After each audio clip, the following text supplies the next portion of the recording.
Well, thanks, Rick. Well, what a great evening we got here. Just great to see everybody here, and it's quite an impressive crowd we've got. You look across the room here. Well, first of all, would like to again congratulate all of our AUSA award recipients this year: Debbie Crawford, Julian Harrison, Bill Ramsdell, Bob Hill. Let's give them a round of applause.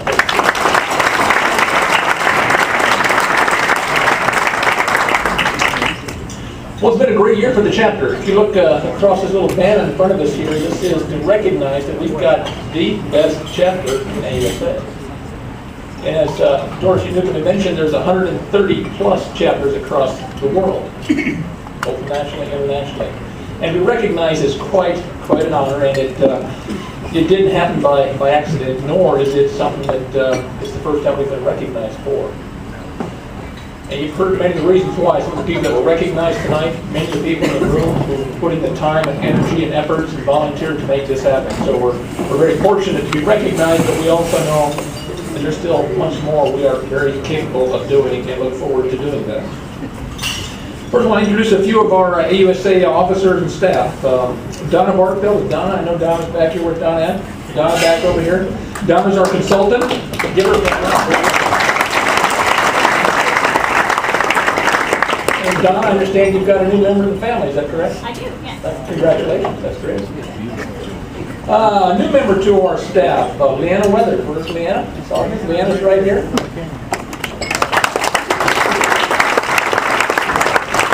Leanna's our new administrative support person, and she's located at the Waynesville Chamber office. And it really gives us, for the first time, that physical presence where somebody stops in the community and say, go to the chamber, talk to Leanna, and it's that connect we've never had before. Before it was, call so-and-so, somehow we'll connect.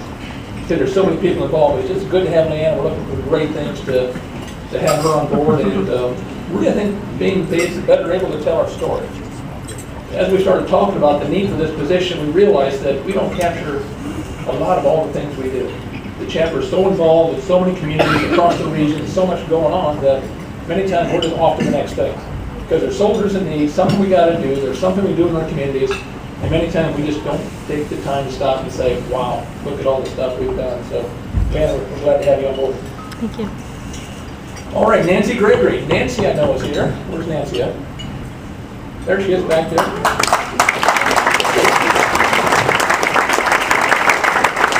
Nancy does all that stuff to make things go smoothly. She is very regimented, on time, detailed, make sure we follow all the esprit de corps we're supposed to keep us out of trouble. So Nancy, we thank you for what you do. Thank you.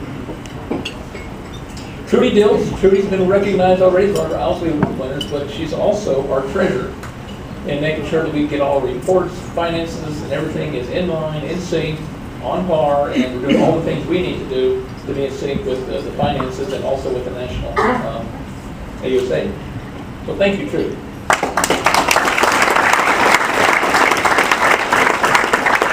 And of course, we want to recognize Rick Morris, the MC tonight, but also our immediate past president, who really has never stopped being involved in leading the chapter, and continues to do a great job for us, and is doing a great job tonight. So, thank you, Rick.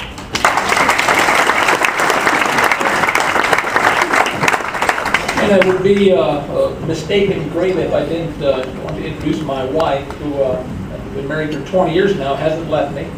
I'm not sure why yet. But you know, when I get up at 6 in the morning to get over to the AUSA meetings and all that kind of stuff, she says, "All right, you got this. You're ready to go." And so if I feel like a little tired, a little sluggish, she doesn't give me a break. Just make sure I get out the door in time to make it. So my wife Marie. So.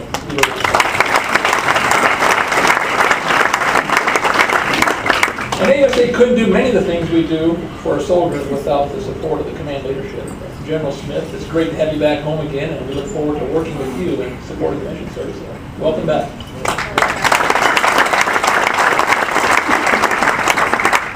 Post Sergeant Major Murphy, no stranger to AUSA. We see you many of the morning meetings, and we're glad to have you on board, and congratulations in your new role, and we look forward to working with you as well.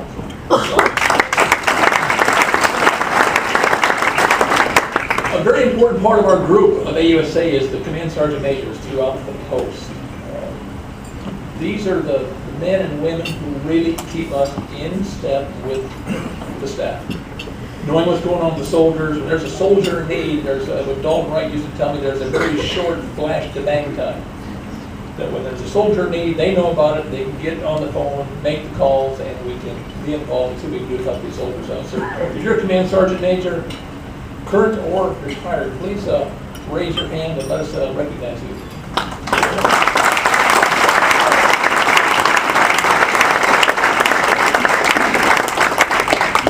We also, one of the very unique things about our chapter is that we have affiliate organizations in many of the communities.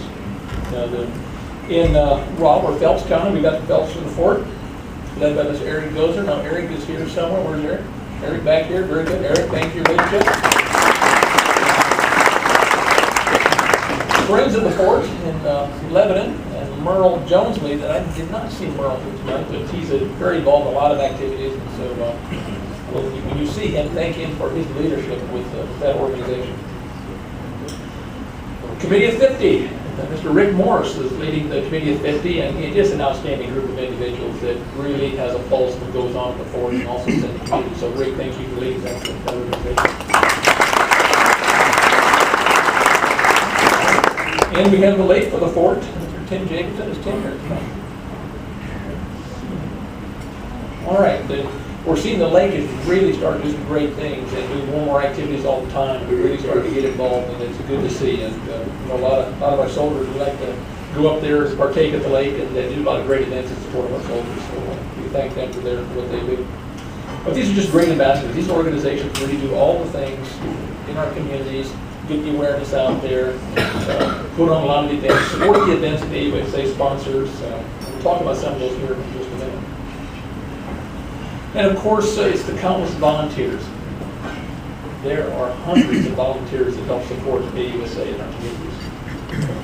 Not all soldiers, not all retirees, not all business people, just down to earth people on Main Street hear that there's something that they can be part of, and they participate. And it is the volunteers that make all these activities work, and without them, the work just simply would not get done. So we thank all of you for those of you that volunteer in activities, and if you have non-volunteered, come be a part of it.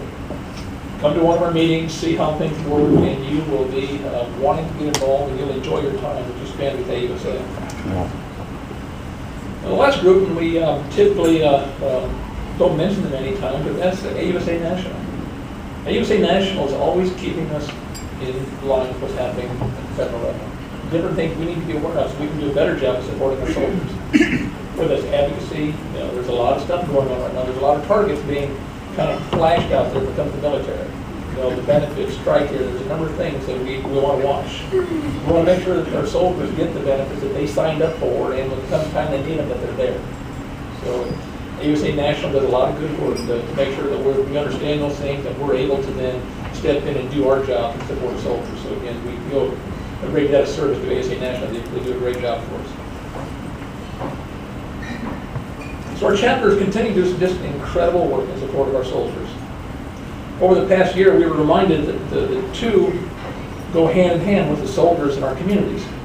The listening session, the Army 2020 plan, here back in a few months ago, we had 1,200 people strong that showed up and just let the military, let our legislative people know, let the country know that we are here. We're active, we're viable, we support the Fort, we care about what happens to the Fort, we care about the soldiers in our communities, and you cannot talk about soldiers or our communities without talking about a Fort. There's a lot of synergy, and we saw it that night, just how important it is that we connect, and we connect with our communities and the soldiers being part of that.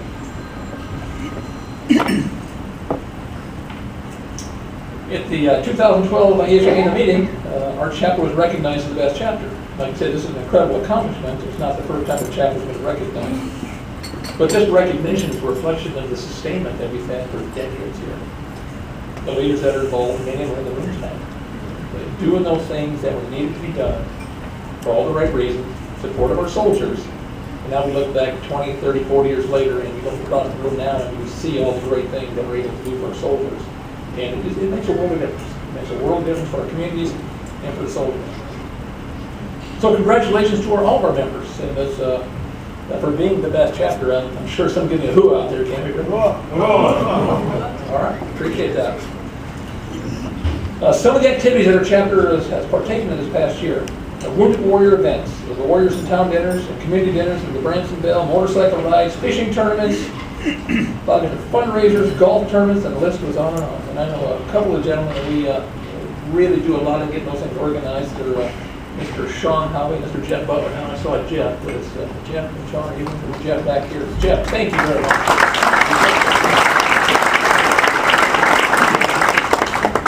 And one of the kind of the new ones the last couple of years we've done is the Wagons for Warriors. If you've not been to the Wagons for Warriors event, it is a lot of fun. You kind of get to step back in time and see what it's like to get on the chuck wagons and eat the food and talk to these people who really kind of relive those days and kind of really makes it a fun event, but at the same time good for the support of our wounded warriors. And so again, great event, and it continues to grow every year. We thank them for their efforts, and Merle Jones is responsible for pulling that group together every year. And, so again, you see Merle, just thank him for his service. There are many military appreciation events going throughout our region. One of the bigger ones is the St. Louis Cardinals Appreciation Day. Roger Lane, I see Roger Lane over here. Roger really pulls that together every year to make sure that that thing goes off without a hitch. And I know a lot of people get pulled in there to make that happen, but if you've not been to one, go. It's probably the best opportunity you're going to have to sit across the table from a soldier and his family and his kids or her kids and just talk. And find out that they're no different than you are.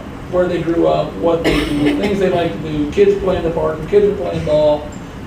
At the same time, they're very unique for us. They took the oath. Less than 1% of the people who live in this country take that oath of service to our country. They're separated from their families. Yes, they still call home some way far away. Some place far away, they still call home. But for a moment of time, they're here with us. So this is a great event for you to come together and truly see why AUSA is so important, why it makes a difference. And you'll see it. You'll see it again when you go to school. You drop your kids off at school and just watch and see how many uniformed soldiers are there in line with you dropping their kids off. It makes a difference. And throughout the year, we get many requests for the Wounded Warrior funds that people give us and the fundraisers that we do. And these requests could be for things like transportation, lodging, medical bills, helping support these soldiers. Sometimes it's other temporary support. And sometimes it's soldiers that are not wounded warriors, but just active duty soldiers here doing the mission and doing what needs to be done. And those bad things happen. The house fires, the floods, the things that for us to be very disruptive. Now put yourself in their shoes. It's a long way from home. Don't have the grandparents and cousins and aunts and brothers and sisters that you can rely on to pick things up when those bad things happen. So that's one major role of these Wounded Warrior funds that we can help support those soldiers. And the thing that's the most important is that with AUSA, when we get the call from the sergeant majors that kind of let us know about these things happening, it doesn't take a committee of 60 people and 3 days and a long time to get this stuff done. In a matter of a couple hours, we can get money in the hands of these families. So we can get shelter for them, place to sleep, food in their stomachs, clothes to wear. Same thing you would want if that was you and your family.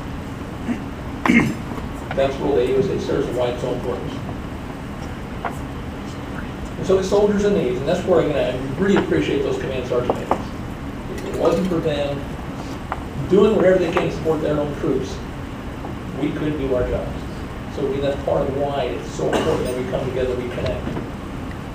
That's why you see this group. It's a great mix of leaders, a great mix of soldiers, retirees. And it's just a group of people that get it. Just get it. Another important role for AUSA is those community relations. Doing the things like the scholarships we gave out tonight. Congratulations again to the recipients of the scholarships tonight. That's outstanding. Civic club presentations, making sure that our communities do not take for granted what our soldiers are doing, what it means for our communities, what it means for our schools. It's important that we do that. We make sure our communities understand what Fort Leonard Wood is, how it is part of us, and we would not be the same without them. Doing things like the graduations, going to the graduations, giving away the scholarships, going to the ROTC presentations, is a way for us to make sure that we stay connected. working within the communities to develop and expand the veterans parks and memorials. And I saw Jerry Bumpus. I know Jerry's been really committed on the veterans park in Ron. Where's Jerry out today? There's Jerry back here. I mean, I've got to go see it. I've been told that it's just every week there's something new that's being done. It's just a fabulous place to go see. So Jerry, we thank you for doing what you're doing in Ron Veterans Park.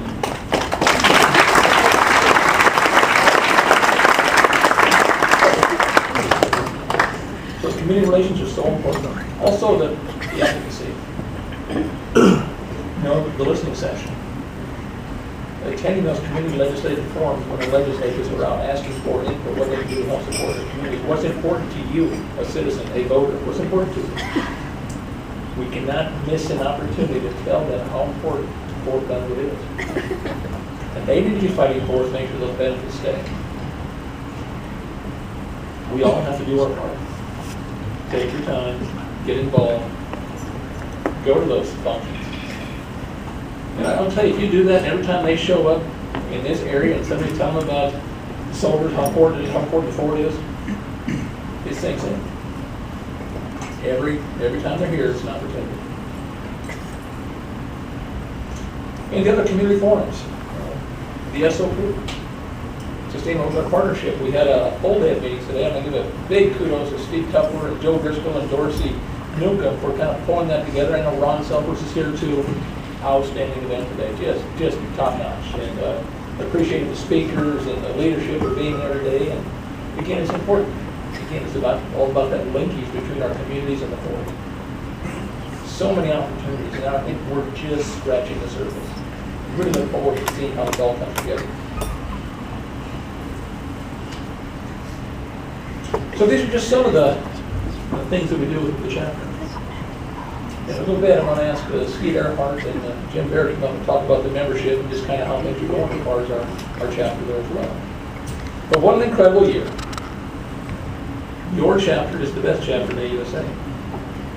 130 plus around the world. But to be the best chapter, we absolutely have to be performing at a very high level in all areas. That's membership, programs, education, advocacy, community involvement, chapter communication with our membership, and many other areas. We should be very proud of your chapter. The work of the chapter is making a difference in the lives of our soldiers. Our work is important to the mission of Fort Leonard Wood, our communities, and our livelihood. The work we do will be important in the future for your families, your grandchildren, so it's time to get involved. Almost 6 years ago, I was very new to this community in this region, had no idea what the Ozarks were like, didn't know what I was getting into from our standpoint. And I remember had Dalton Wright was one of my board members at the hospital. And Dalton called me one afternoon and he said, we're going to go to a meeting tomorrow on post. I said, well, okay. I expected to go and see a bunch of retirees sitting around smoking cigars. And I can tell you that Dalton told me on the way over was very crucial, and I think very critical all of us to understand. He said, Mike, the fort is critical to everything we do and have done in this region. You need to get connected. And from day one, I got a sense there was something very unique about this organization.